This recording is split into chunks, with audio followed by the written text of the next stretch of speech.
First of all, congrats on My Old Ass. It's Thank always you. fun to talk about it just for the title alone.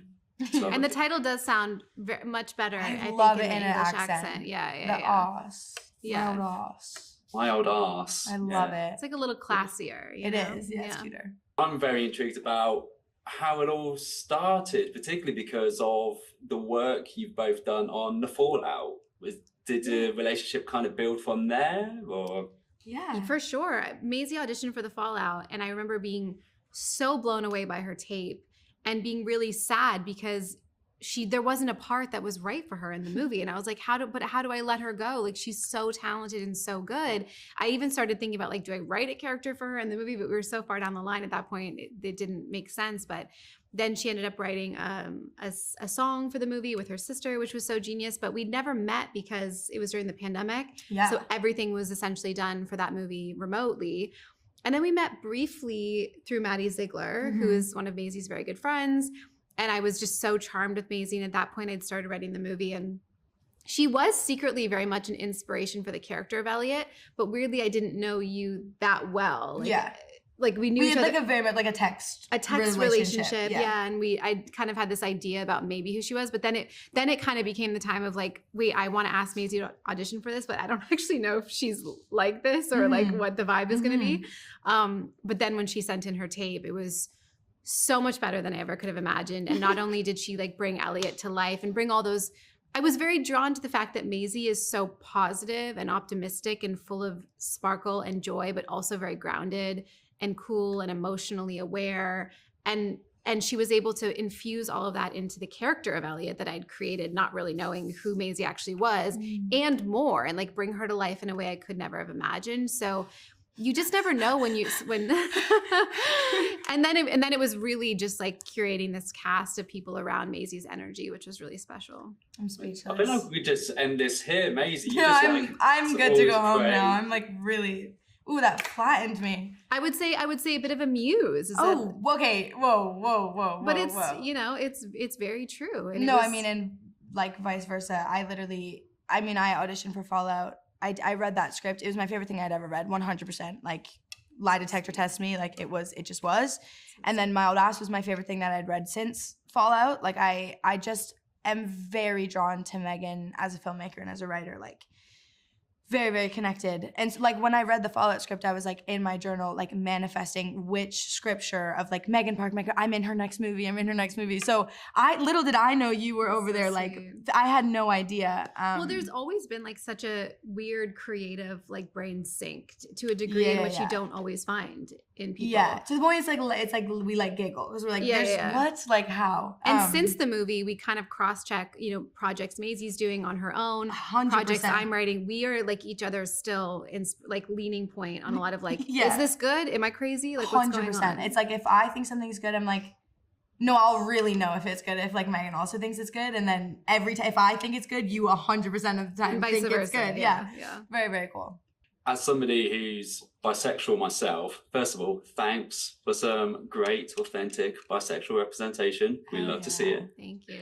But how did you kind of achieve that authentic representation, particularly because we've got like a lesbian questioning her sexuality because of a man? I can imagine in lesser hands that could come across as like this massive red flag. Yeah. So imagine, whether you want to answer Megan or even yourself, Maisy, but how did you kind of achieve that authenticity and not kind of, go into those kind of dangerous red flag territory? Yeah, that was really... start from the writing. Yeah. Because that, you, like what you say.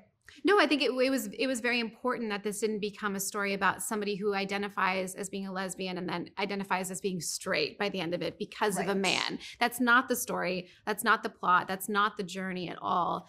And we really did want to have some bisexual awareness in the film and just have conversations that we hadn't seen necessarily in coming of age or in a lot of movies.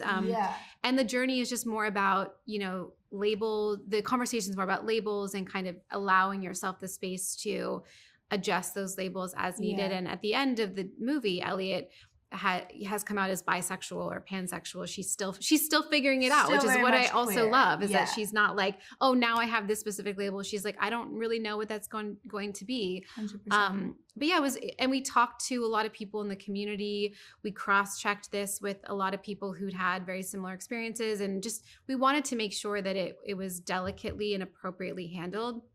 We also talked a lot about the fact that this wasn't a coming out movie necessarily, or coming out story. Yeah. Those stories are really important. It's just like part of her. But it was part of Elliott's, coming of age, and just part of her summer, her summer. Yeah, I think we also talked a lot about like during casting, because I was cast first, so like I got to do all the chemistry reads and stuff, and like for Chad, it was like it was always such a guttural thing. Like if it was some like a Calvin Klein model that like comes up and then all this, she's like all of a sudden like, oh, actually I'm gonna go over there. Like it could have never been that, and was never going to be that. And I think that the casting, it really needed to feel like someone that she really would have, just like, it's just about the person.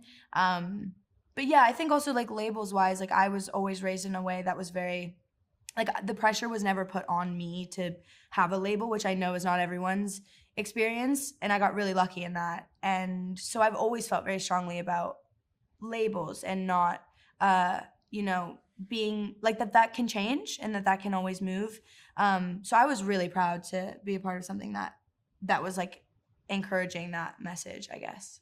There's also some subtle nods to like where Elliott's at on her sexuality. Yeah, when later. she says like I ate my girlfriend's weed or whatever. Yeah. She goes back, thank God. She finds the light. Maisie, did you ever envision your journey as a singer going from YouTube hits to psychedelic musical numbers? Yes, actually. Well, yeah, I did. You did not see it coming. I did not see it coming. Yeah, it felt right.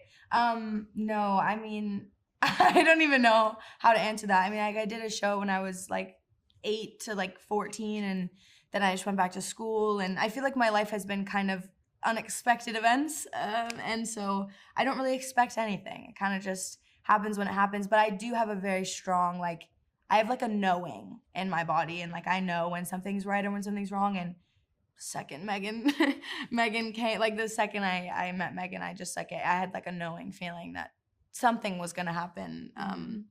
We were gonna hold hands at some point, and we do all the time. Yeah. So yeah.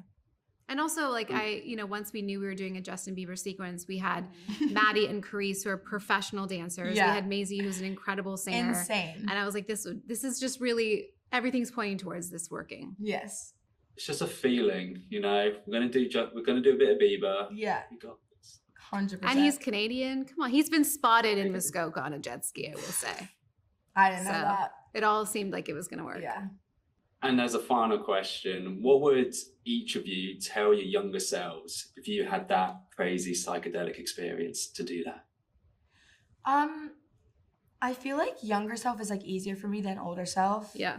But I've always like, I feel like when I was a kid, I was like so unaware, but like in a way that I wish I was more unaware still. Like I was like really beautifully unaware and didn't have much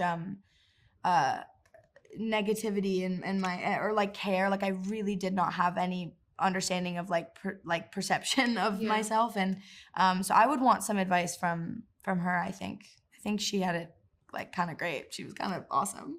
That's the beauty of kids, I think, for the most part, is it's like a good thing to tap into. I don't know, it's a tough one for me, because it's like, but yeah, I would definitely go back and remind myself to enjoy the moment more. I think when you're younger, you're in such a hurry to grow up and to change, and you also have to feel that's part of being young. But just to remember that time really does go by really quickly, and just enjoy the moment that you're in, as cheesy as that sounds. I think it's really important. You didn't get to tell your younger self that, but you got to tell my younger self that, which is really cool. And I get to tell my children that now. Your children that. Yeah. It's 100%. Like, I feel like I got the message at the time that it like really counts. And even though I know that message, I'm still going to feel all those things by the end of it. Yeah. But it is cool to like be actively like trying. Yeah.